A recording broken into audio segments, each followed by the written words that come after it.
What will you get for your money? That was the focus of the latest forum on the Arlington High School building project. Residents will be asked in June to approve raising taxes to pay for the new high school. Town officials saying now is the time to fund the future. This is an historic moment for our town. Working together as friends, neighbors, classmates, and community, we can make this school happen. But town and school officials know all too well they can only make it happen if they get voter approval. Hence, the latest forum on building an all-new high school, estimated at costing $308 million, focusing on what residents will get for paying more on their taxes.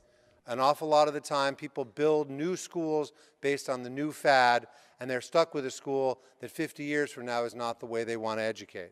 Students come together in the middle of the building where they are able to have a lot of agency and a lot of places to be, but it's very easy to supervise. And when it comes to the facilities, also considering the future, such as having electrical vehicle docking and producing enough renewable energy to meet its own energy consumption, known as net zero.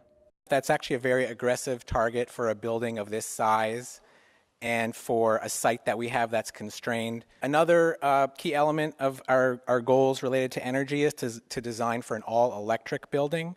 Currently the building is heated with natural gas. Our goal is to have a building that doesn't rely on fossil fuels.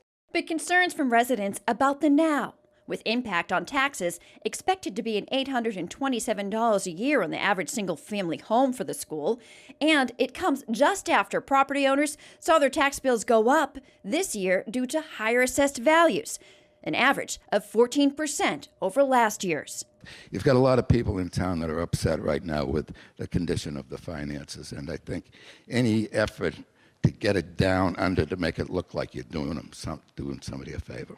Town Manager Adam Chapdelaine pulling out a cost comparison chart showing other recent high school projects that are pretty similar to Arlington's costs per square foot, some less, some more.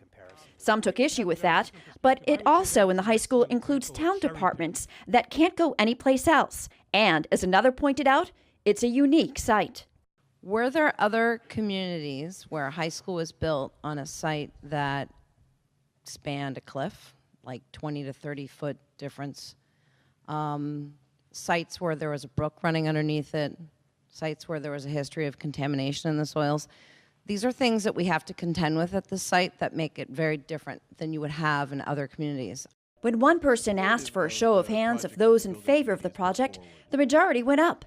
And the cost of not building the high school now, while it's on track to get about $100 million from the Massachusetts School Building Authority, even higher, in more ways than one. We then face accreditation visit, and we would have to come up with a plan as a town to fund a substantial reconstruction of that site with our own money, without state money. That's what we would have to do.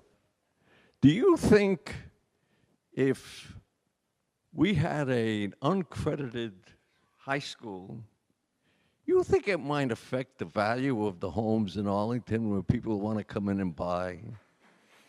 I think it would, yeah. The project has been guaranteed not to exceed $308 million. In fact, the final dollar figure could be lower. The building committee will discuss the refined estimates at its January 29th and 31st meetings.